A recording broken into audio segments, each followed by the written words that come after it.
Good afternoon. Thank you for being here. My name is Mitchell Mutard. I'm a politics major here at Hillsdale College. But the man of the hour is Dr. Fleming. He is a Fairchild Professor of Literature, emeritus at Princeton University, where he taught for 40 years. He's a graduate of the University of the South. He was a Rhodes Scholar at Oxford and earned his PhD at Princeton University. He is a former president of the Medieval Academy of America and a fellow of the American Academy of Arts and Sciences, as well as the American Philosophical Society. He has written on English, French, and Latin literature of the Middle Ages, on the continuity of the classical tradition, and on the cultural contributions of Christian asceticism. He is the author of numerous books, including The Dark Side of the Enlightenment, Wizards, Alchemists, and Spiritual Seekers in the Age of Reason, and the Anti-Communist Manifestos, 4 books that shaped the Cold War. Please help me in welcoming Dr. Fleming.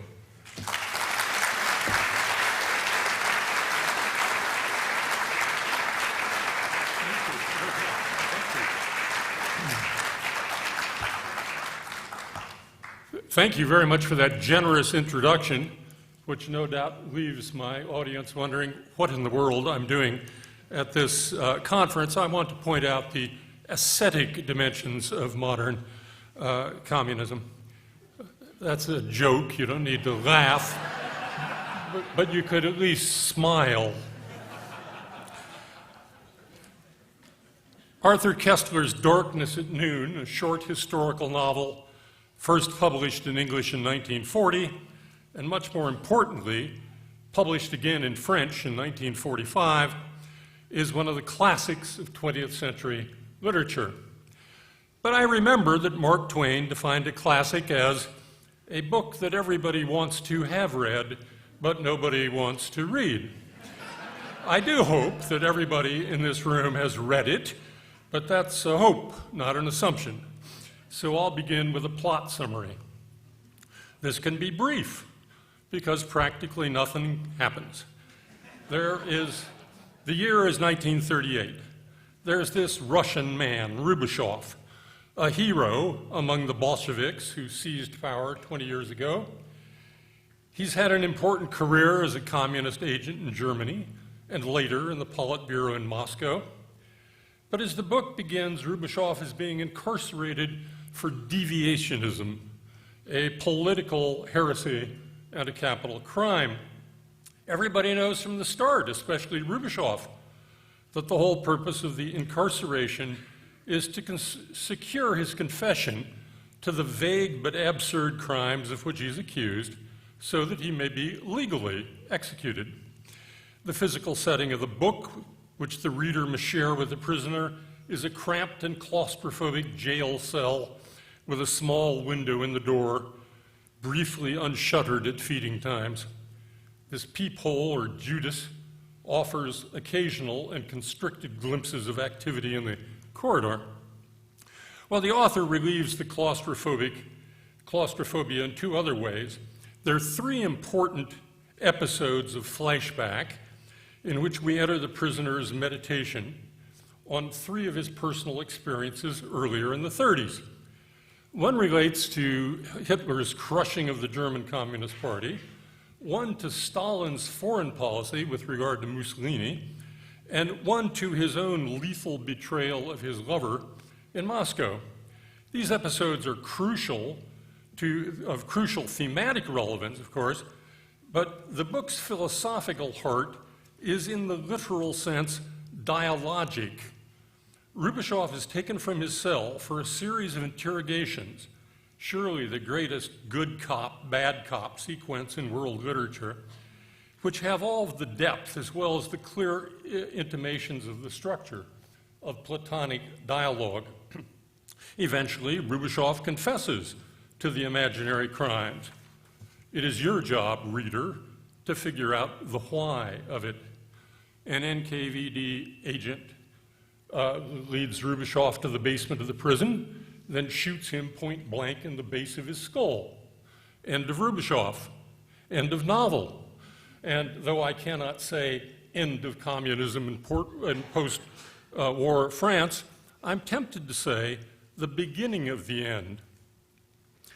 Despite the political enthusiasms of many of my fellow professors of literature, very few works of fiction actually have had a significant political and historical repercussion. Uncle Tom's Cabin? Maybe. Darkness at Noon? Definitely.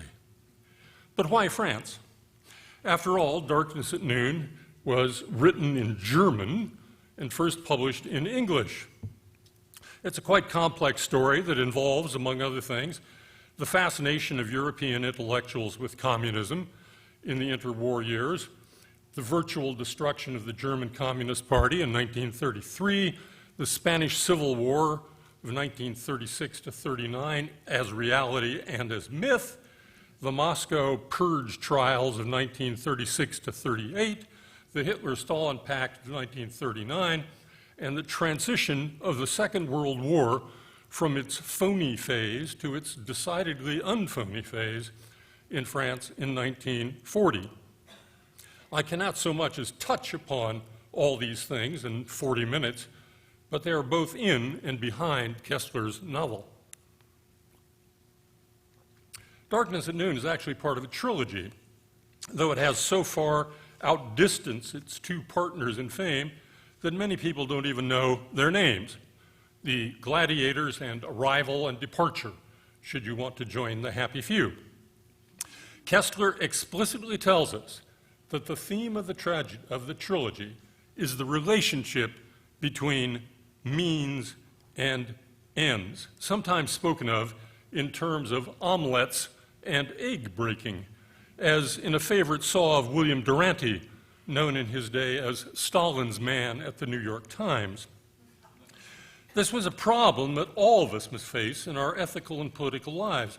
It certainly was a problem for Western communists, many of whom were idealists of the most aspirational and therefore of the most dangerous kind.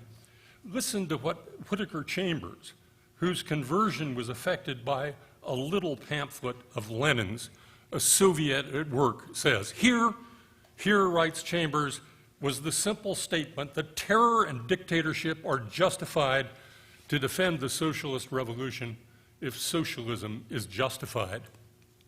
Terror is an instrument of socialist policy. Now, Arthur Koestler, one of the major literary intellectuals of the last century, Tony Judt actually devoted an essay to him under the title An Exemplary Intellectual, was born in 1905.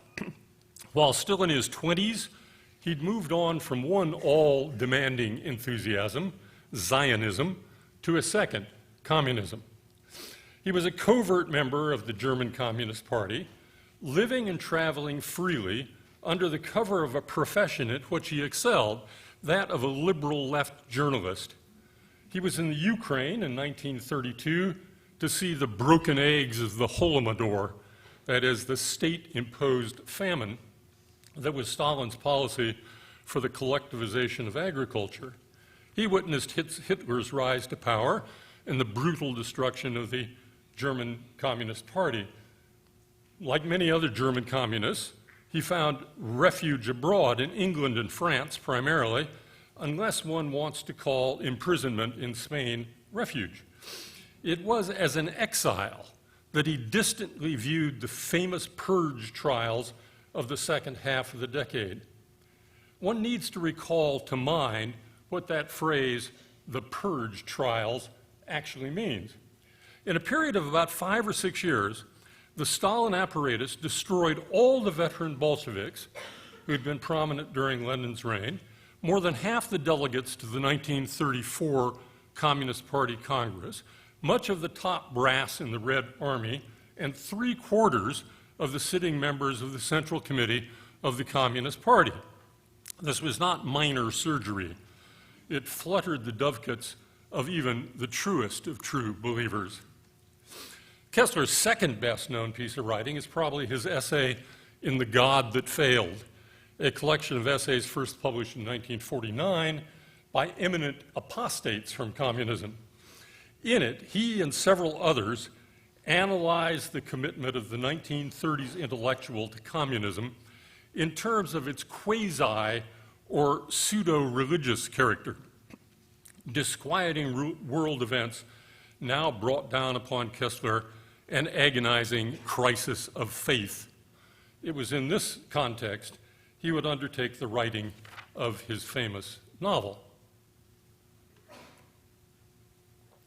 Koestler's official letter of resignation from the German Communist Party is dated April 22nd, 1938. That is scarcely a month after the completion of the Moscow trial of the so-called bloc of rightists and Trotskyists, often called the Bukharin trial because of its most famous victim, Nikolai Bukharin. In my book, I pointed out, I think convincingly, that Koestler actually incorporated parts of the transcript of that trial, as well as a death house interview supposedly given by Bukharin, into Darkness at Noon. We may safely conclude that the Moscow trials were a significant factor in his break with the party, as they were with so many others. Most people will tell you that the Purge trials are what Darkness at Noon is all about. But for Koestler, there was another and much more personal connection: his own experiences in the Spanish Civil War. He'd been in a nationalist jail under sentence of death, the seriousness of which he had no reason to doubt. He'd heard the confused sound of clanking doors and dragging feet as fellow prisoners were let out to be shot. The awful immediacy of the fictional Rubachev's experience was his own lived reality, and he had come to believe that the communist role in the war with Spain was not a blunder of military strategy, but a purposefully hypocritical charade of Stalin's foreign policy. He did not have to wait for disillusionment, as so many of his comrades did, for the Hitler-Stalin Pact of August 1939. Now, the chronology is confused and to some degree contested, but we think he was already working on this book, or at least planning it, in 1938. He'd certainly made a beginning in the pre-war months of 1939. During that time, he hooked up, I believe that is the current term of art, with a young British artist, Daphne Hardy, and they set up house in the south of France, in the Alpes-Maritimes. He spent his days writing, she sculpting. This able young woman was fluent in both German and French, having had part of her early education in both tongues. Koestler himself was a polyglot, but as yet the only language he wrote with full confidence was German. The plan had probably been to publish the book in French, but world events intruded. By September 1939, Germany and France were in a state of war with the French Communist Party, so recently rabid in its hostility to Nazis and to all fascists, now silent and docile under the thumb of the Führer's new best friend, Comrade Stalin. The situation moved beyond the surreal when the phony war turned real, with the devastating German blitzkrieg invasion of France in May 1940. The collapse of the French army and the amazingly swift German occupation of the north of France and its establishment of a French puppet regime in the south with Vichy as its capital.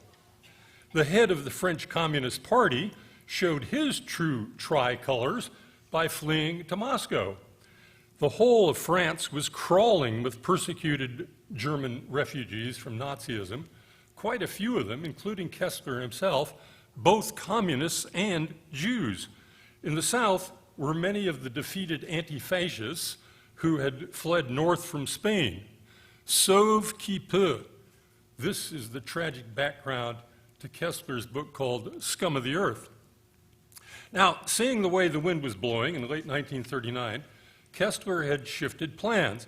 Obviously, he could not publish his book in France. It would have to be in England. He and Daphne returned to Paris. He worked hard at the manuscript.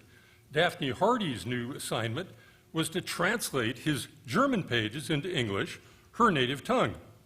This she did quite brilliantly, considering that she had no special expertise as a literary translator, let alone a familiarity with German Marxist jargon and German tribunal legalese, both of which were obviously prominent in Koestler's original composition.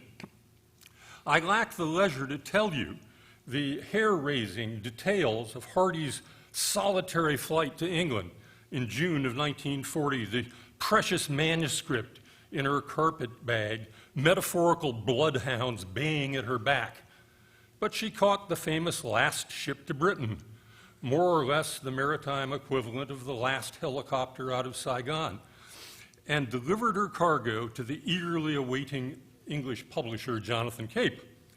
He published Darkness of Noon at the end of 1940. That was the good news. The bad news was that at the end of 1940, most people in Britain were preoccupied with issues other than the latest novel or even Marxist deviationism. There was the small matter of national survival. In England, Darkness at Noon made about as big a splash in the wake of the Battle of Britain as a cobblestone tossed into a gale-churned sea. It did considerably better in America, still largely aloof from the European war, and it was destined to do better yet 5 years later in post-war France, the site of its spectacular political influence and the venue to which we must transfer ourselves for the remainder of this brief lecture. To say that France emerged from the Second World War with a bruised psyche is a necessary understatement.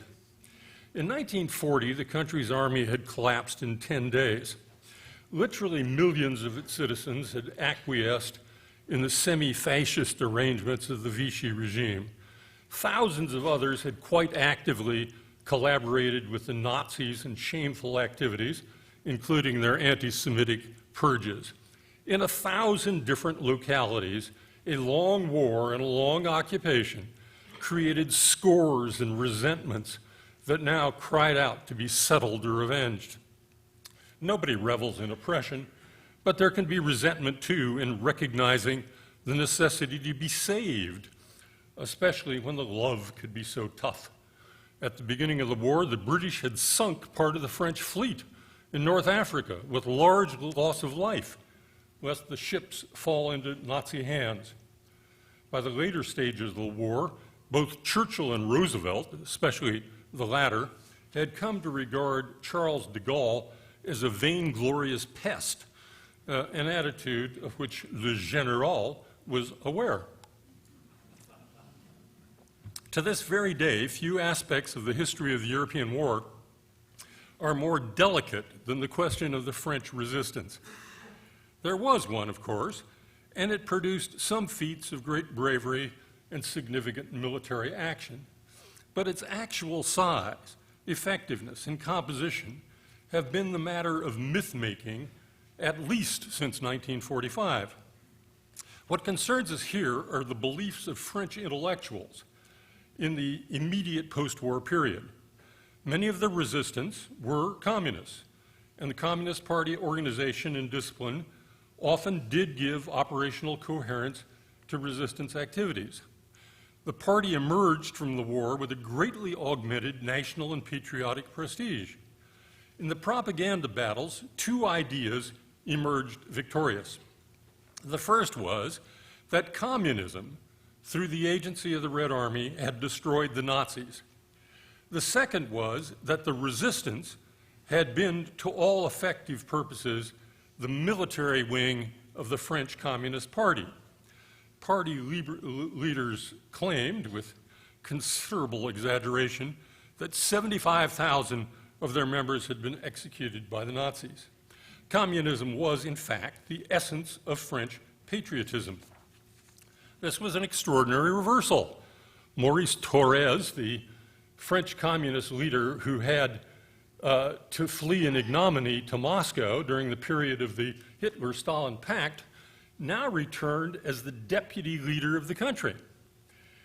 Things looked somewhat different in retrospect, but to many sober observers in late 1945, it seemed entirely possible that both Italy and France would go communist through the legal electoral means. This was the France to which Arthur Koestler now returned. Now, Jewish publishing houses in Paris had, of course, been shut down during the German occupation. One of those now seeking to get back in the game was Kalman Levy, the House of Kalman Levy, whose principal director had known and admired Koestler before the war, and who now sought to put together a list that would include something by him. This suited Koestler just fine, as he longed to return to Paris, still regarded by most intellectuals as the cultural capital of the world. Publisher and author were destined to become intimate friends. Darkness at Noon had not been forgotten in France, because one cannot forget what one has never known. The book had been published only in England and America, and only in English. Koestler had long since lost the original German manuscript, and one of the ironies of this international bestseller is that the hundreds of thousands of copies in many of the world's principal languages would all derive from Daphne Hardy's English. Understanding the extraordinary impact of the publication of the French version of the book in Paris at the end of 1945 must bring us back to some of its principal themes. I don't know what the title Darkness at Noon means, and this annoys people who think that as an expert I ought to know at least that much. I'm absolutely open to persuasion, should any of you have good ideas. So far as I know, Koestler himself only said that the title sounded good, as indeed it does. But Kalman Levy didn't know what the title meant either, so he gave it a better one. The French title is Le Zéro et l'Infini, zero and infinity, nothing and everything. Now, the prisoner Rubashov has two interrogators. Ivanov, the nice cop, a one-time friend and a man of shared cultivated social background from the old intelligentsia, and Gletkin, bad cop, a harsh Soviet new man, or in Rubashov's mind, one of the new Neanderthalers. The two investigators are both more considerable philosophers than one usually expects to find at the local precinct headquarters. It is they who, in the course of their attempts to elicit Rubashov's confession, articulate in explicit language Koestler's principal themes. Ivanov is nearly aphoristic. I quote, "There are only two conceptions of human ethics, and they are at opposite poles. One of them is Christian and humane, declares the individual to be sacrosanct, and asserts that the rules of arithmetic are not to be applied to human units. The other starts from the basic principle that a collective aim justifies all means, and not only allows but demands that the individual should in every way be subordinated and sacrificed to the community, which may dispose of it as an experimentation rabbit or a sacrificial lamb." We learn that this principle has been admirably exemplified when the sentimental Ivanov is shot for his failure to break the prisoner. That honor goes to the brutal Gletkin.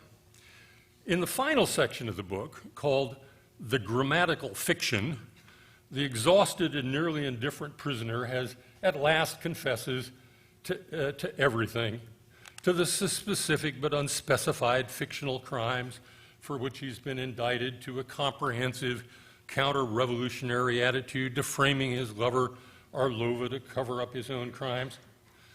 The grammatical fiction, of course, is the first-person pronoun, the word that in European languages gives us a distinctive identification to anyone who speaks or writes. I, je, ich, io, ego. This word is void of ethical significance, according to the Marxist dialectic by which Rubashov has lived and now will die. Now, many of the most prominent public intellectuals in France were open members of the Communist Party. Practically all the rest were avowed socialists. Their view of the Soviet Union was perhaps slightly more sophisticated than that of the rank and file. Vast hydroelectric dams, the giant iron crucibles of the magnetic mountain, determined young men at arms trampling on swastikas, no-nonsense women on tractors, goggled aviators smiling into the sun. But it was hardly more realistic or less hagiographic. Le zéro et l'infini hardly accorded with this view. As he began to write his novel, Koestler had been an ex-communist, but not an anti-communist. That's a crucial distinction. In his letter of resignation from the party, he had written, "The existence of the Soviet Union is a decisively positive factor in the political balance of our time, and nothing is further from my mind than to abandon that conviction." But that was then. Before the Hitler-Stalin Pact, before the old hot war and the new Cold War, the European left might have thought that it had assigned to historical oblivion such potentially disquieting episodes as the Moscow trials, the murder of Leon Trotsky, or the early rumors of slave labor camps in the paradise of the workers. Now burst onto the scene an extraordinary historical novel that would not let the dead past stay dead. Now, this lecture is mainly bibliographical history, but I must insist on one literary critical point. It's this: Darkness at Noon is a novel, that is, a work of imaginative fiction. Koestler wrote in a prefatory note, quote, "The characters in this book are fictitious. The historical circumstances which determine their action are real. The life of the man N.S. Rubashov is a synthesis of the lives of a number of men who were victims to the so-called Moscow trials. Several of them were personally known to the author. This book is dedicated to their memory." Now, I must insist on this point because so few others have. I believe I read every important contemporary French language review or analysis of the book, of which there were dozens, and I found only one in the newspaper Le Figaro that treated it as a novel rather than as a political polemic. Still, even as a novel, the book asked a terrible question of all Frenchmen. Is this really the sole system in which we are to find our national survival and our destiny? In 2001, a professional bibliographer in France, Martine Poulin, published a learned paper entitled "A Cold War Bestseller, The Reaction to Arthur Koestler's Darkness at Noon in France, 1940-1945. She estimates that in those 5 years, about 300,000 copies of the book were sold, and that for each book, there were probably, by conservative estimate, 10 readers. Kalman Levy had hit the jackpot. That's an impressive sales record by any standard, but it becomes absolutely extraordinary when we take into consideration the protracted paper shortage in post-war France. The publisher had very restricted amounts of printing stock until at least 1948. They were able to reprint in only an arbitrary or opportunistic manner successive early runs.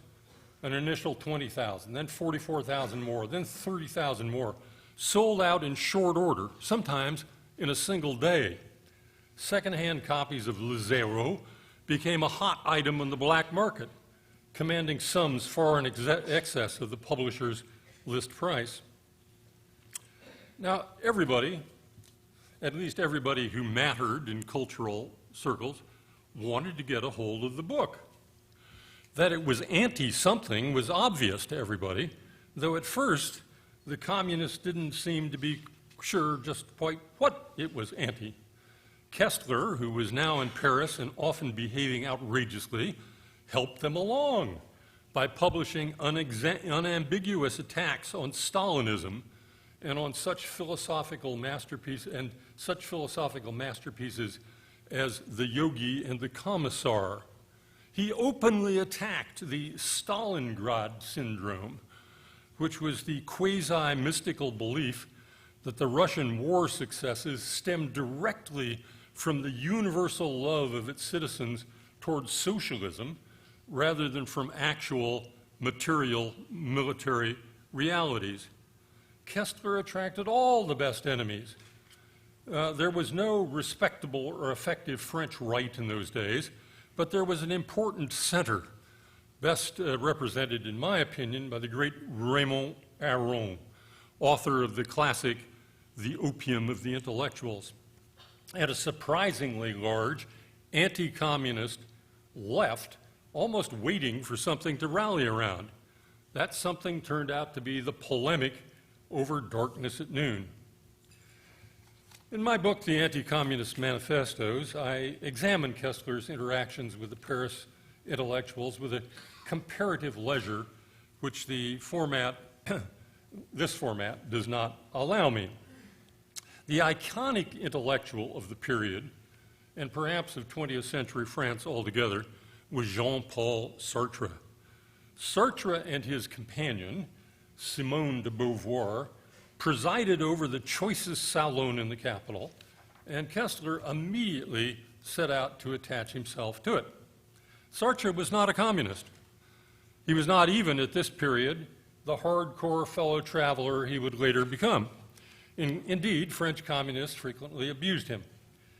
But he held and acted upon several of the left-wing dogmas that Koestler's book was likely to disturb.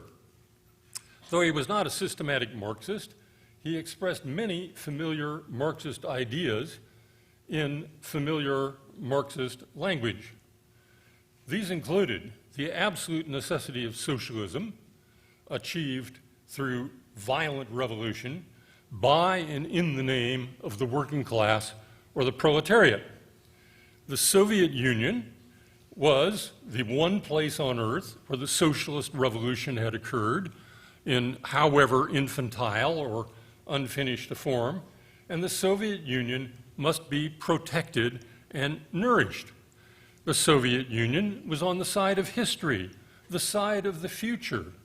Anti-communism might pretend to address certain infelicities and aberrations of the Stalin regime, but it was at bottom an attack on socialism itself, and as such, inadmissible. Sartre was, in short, a prime example of a political type of the mid-century that needs further study, the type of the anti-communist. Every anti-communist is a dog, is one of his well-known pronouncements. It was inevitable that he and Koestler could not permanently remain friends. Koestler's bibulous one-night stand with Simone de Beauvoir was also perhaps unhelpful in this regard. Anti-communism was the issue over which Sartre and Koestler would definitely split. But the split itself simply amplified Koestler's intellectual prestige. The great Sartre, after all, split only with the famous and the influential. Probably of greater significance to the political debate about communism among Parisian intellectuals was Koestler's book war with the philosopher Maurice Merleau-Ponty, author of Humanism and Terror, 1947, and another Sartre splitter.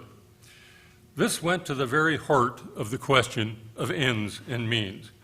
Merleau-Ponty's claim that he had no interest in trying to defend the Moscow trials bemused many readers, as did judgments such as the following, quote, "Within the USSR, violence and deception have official status, while humanity is to be found in daily life. On the contrary, in democracies, the principles are humane, but deception and violence rule daily life."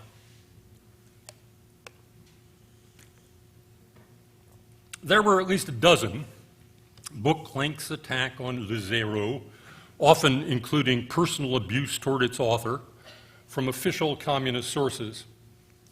It became increasingly obvious they were preaching to the choir. In this debate, the historical setting of Koestler's masterpiece was a huge advantage to the anti-communists. In the 1930s, true believers in the West could still swallow the explanation that the defendants were quite simply guilty. By the 1940s, the strategy of choice had evolved to a high-minded oblivion of what significance are these minor episodes of ancient history in a world in which the Soviet Union has defeated fascism only to see it arising anew and with greater malevolence. For by now the Zadov doctrine, which held that a new war between the democracies and the imperialists was both inevitable and proximate, was the official Stalinist line.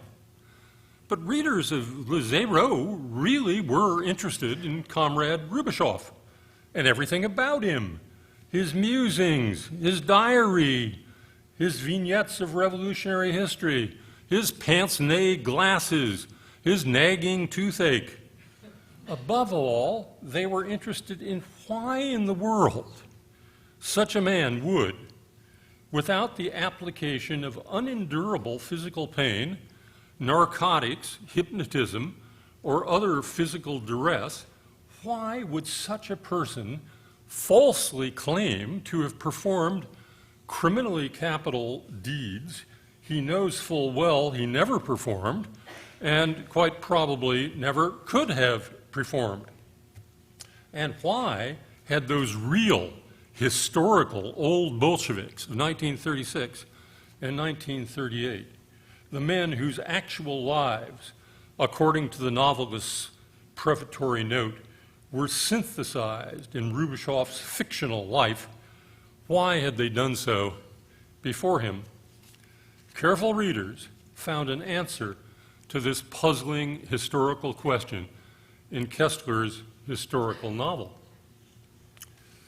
There's a certain amount of religious language and even scriptural allusions in Darkness at Noon. Though Koestler was a Jew, as was his creature Rubashov, a subtle but significant narrative detail textually visible only to the sharp-eyed, the allusions are Christian. Ivanov actually calls counter-revolutionary ethical theory, the theory based in the grammatical fiction, he calls it Christian and humane. One Christian image that I've written about is that of the Pietà, which is significantly developed in the novel's opening scenes. The Pietà, of course, is an artistic image of the dead Christ, and it is not the only one that brings to mind the biblical passion. Very near the end of the book is a passage I judge to be a flaw, in a passage that I judge to be a flaw, a geriatric janitor at the jail, a man named Vasily, a dotard. I'm not quite sure how to pronounce this word. I've just added it to my vocabulary in recent days following the New York Times.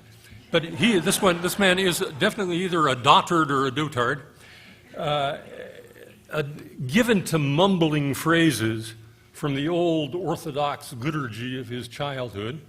This man actually quotes an extended scriptural passage from the 15th chapter of the Gospel of Mark, linking the trial of Jesus before Pilate with Rubashov's administrative hearing conducted by Gletkin.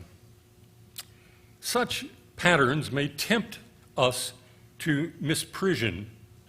Like the Rubashov he so brilliantly imagined, Koestler was a classic intellectual European secular Jew and a materialist.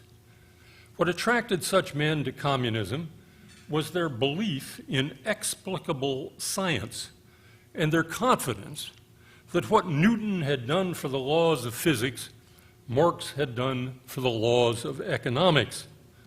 It is true that Koestler spent a good deal of his post-communist intellectual career on projects that sought to expand the realm of the material, anticipating certain current trends in evolutionary biology and cognitive science, among other things. But the idea of religious revelation always seemed to him entirely fantastical. N.S. Rubishoff, who had a shorter life than Arthur Koestler, and thus lacked time as well as the encouragement for luxurious mental development, remained more primitive in his materialism. There's not the slightest whiff of atonement or expiation in his death. The brilliance of Koestler's theory of the Moscow trials, a theory advanced not in discursive argument, but in the pages of a historical novel, is that it offers a Marxist solution to a Marxist conundrum. The old Bolsheviks confessed not because they were bad or weak communists, but because they were such good and strong ones. Koestler sought and found an explanation within the psychology of Bolshevism itself.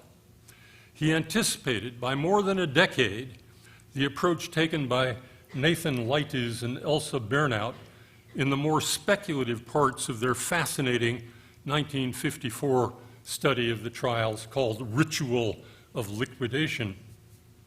The defendants were Marxists, infinists, that is, not zeroists, and their view of justice was a Marxist view in which individual rights was a concept as fictitious as that of the individual himself. What we call law was a superstructure that, like other superstructures, could be demolished or reconstructed in response to dialectical necessity. Justice was what the party defined as justice, as, like a meandering stream, it moved through history toward its secular and material eschaton. The individual was nothing, the collective was all. Such people could concern themselves with the truth or falsity of the charges brought against them, the validity or fraudulence of the evidence adduced, only to the degree that they lapsed from revolutionary into bourgeois and individualistic modes of thought. French communists did everything they could to keep darkness at noon out of the hands of their fellow Frenchmen.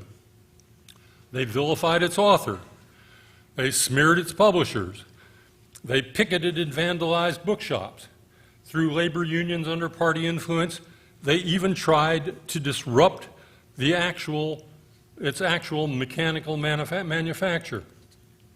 Their intellectuals produced a library of personal attacks, doctrinal refutations, theoretical execrations, and fulminations.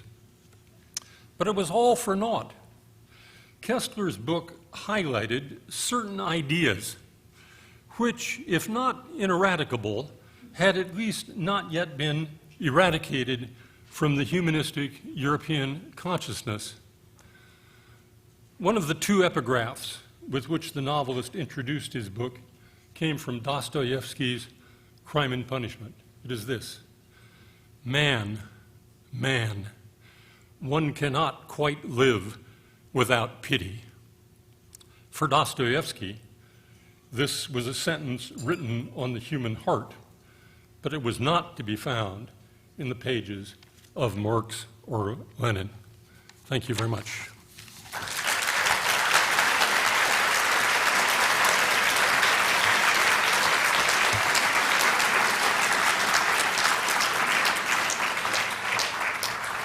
Thank you, Dr. Fleming. We now have time for a few questions.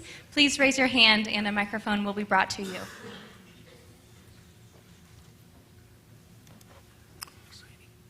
Oh, come on. There's nothing more awful you can do to a speaker. Well, you can fall asleep, which some of you did, but...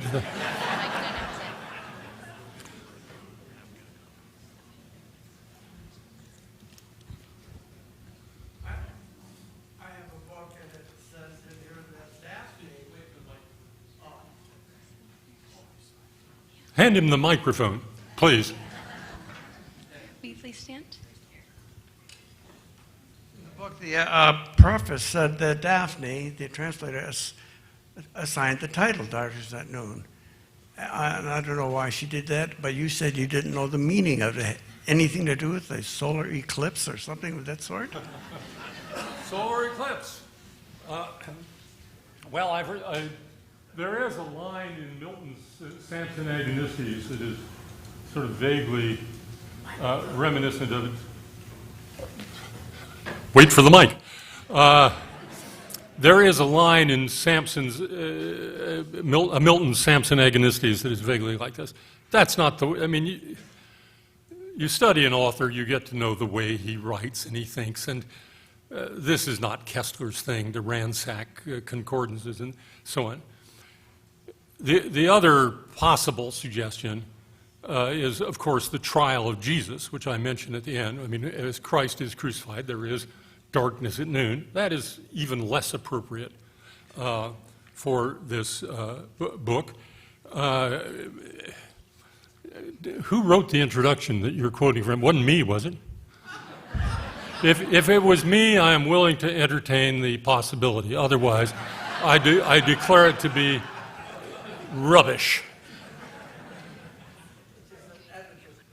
Okay. There's a question. I don't know.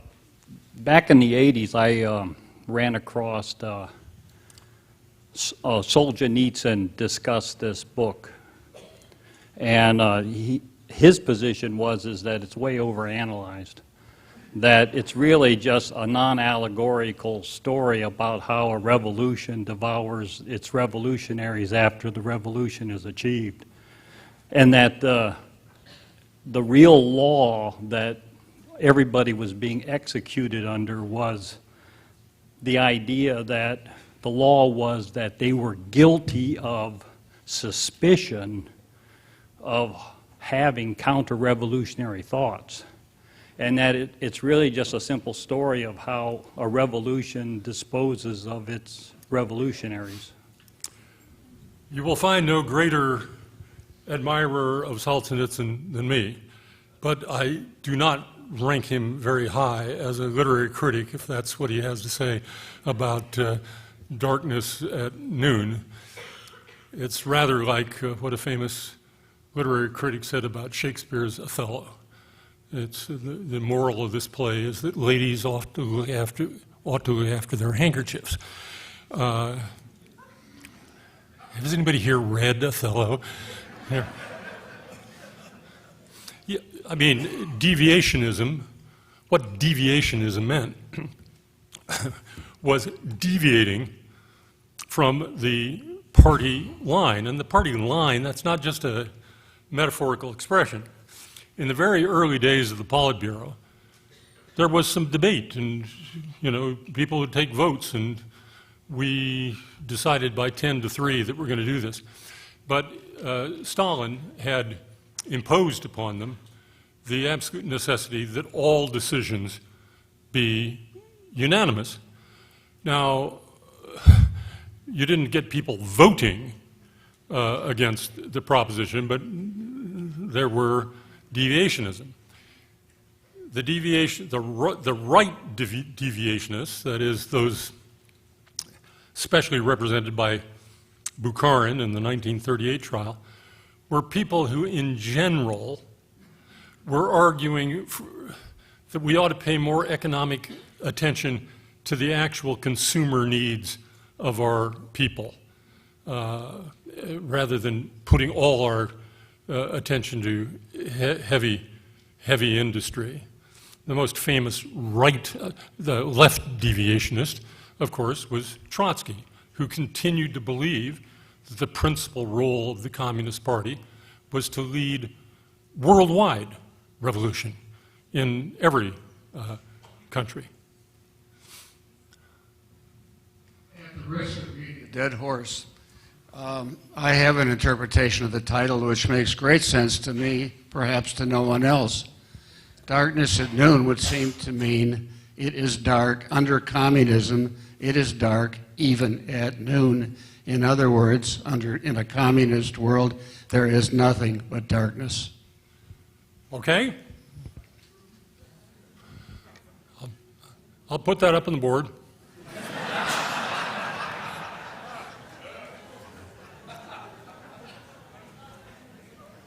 Hi there, I'm Rachel, and I was just curious, were there any other major works or authors that influenced Koestler?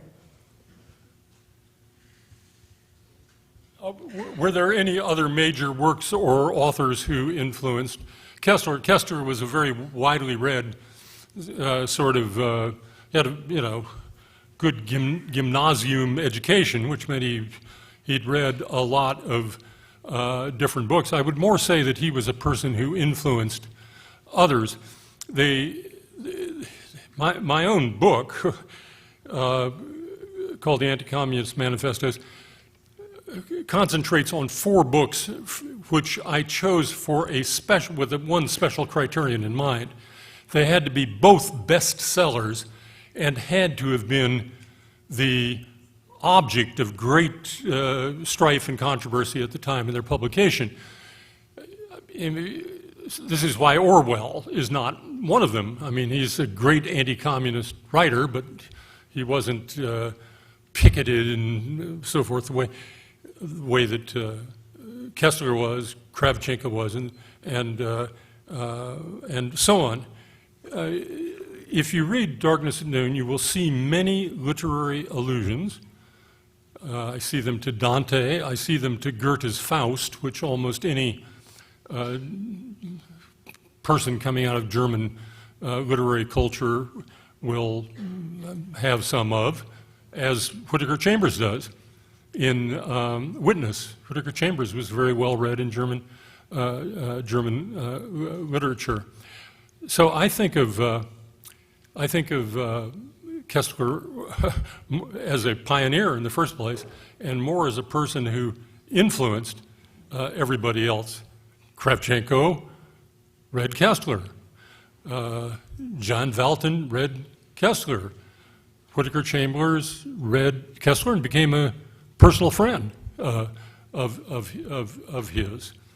What was really brilliantly new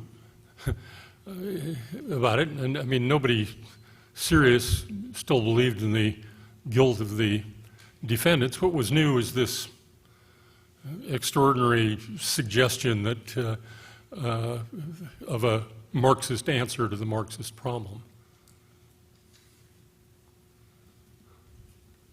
Koestler's reported death in 1983, I believe it was, as a joint suicide with his wife.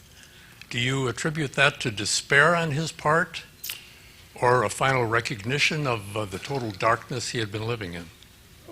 If you are a student of literature, this is one of the reasons I became a medievalist, is that I don't have to know anything about the people I wrote. I mean, I think Geoffrey Chaucer was a very jovial person, probably, and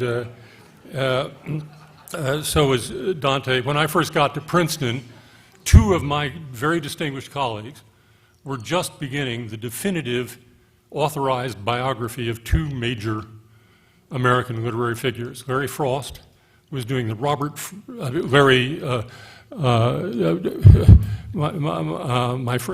of my friends was writing the biography of Robert Frost, and Carlos Baker was writing what became Hemingway, the life story.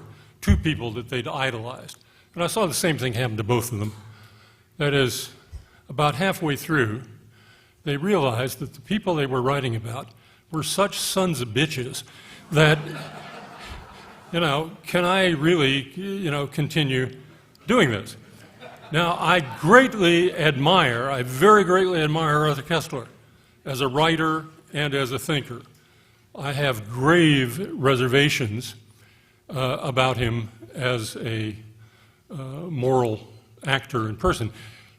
I believe that, in fact, he coerced his wife into committing suicide with him, a wife who was in a fragile psychological condition and so on.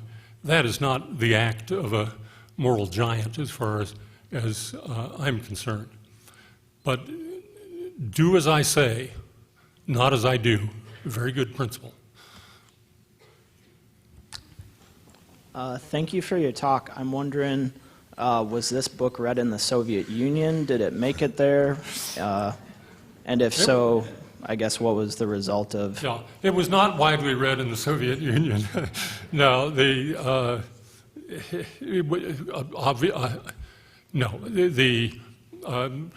censorship was, as you probably know, absolute.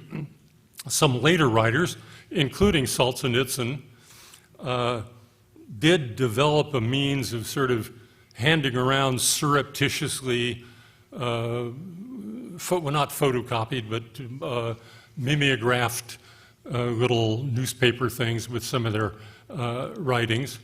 But nobody in the Soviet Union read it until, I would say, recently. However, his archive, Koestler's archive, which started out in Germany and was then taken by the Red Army to Moscow, is still there, so that anybody who wants to write about him, including his recent biographer Scammell, had to go there. Dr. Fleming has agreed to a book signing at the end of this lecture in the lobby of his book, The Anti-Communist Manifestos, and this will be our last question.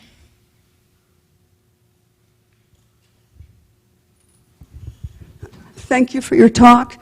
I just wanted to make a comment on another commenter. I mean no disrespect, and maybe you could comment on this also.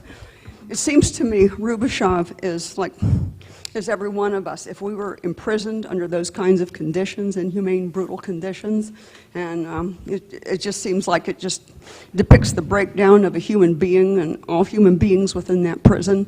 And it's just, before the grace of God go I. And what would you say to that? Thank you. Yes, I think all great literature has both a specific focus and a larger penumbra of meaning. If this were simply exhausted by the character Rubashov, or even by the episode as a polemical episode in modern political history, I think it would be less of a book. I've taught this book quite frequently to undergraduates, and I love our undergraduates, and they're wonderful and so forth, but they sometimes do tend to reveal surprising cultural deficits, such as not having heard of World War II, for example.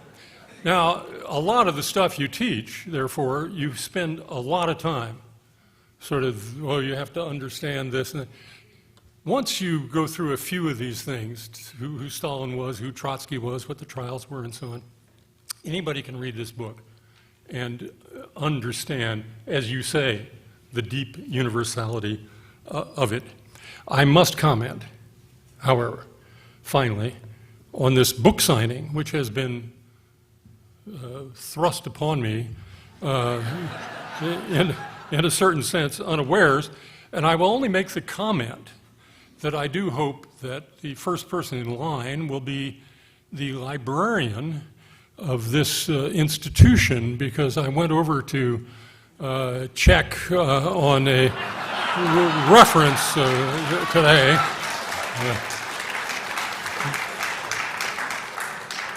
Just kidding here.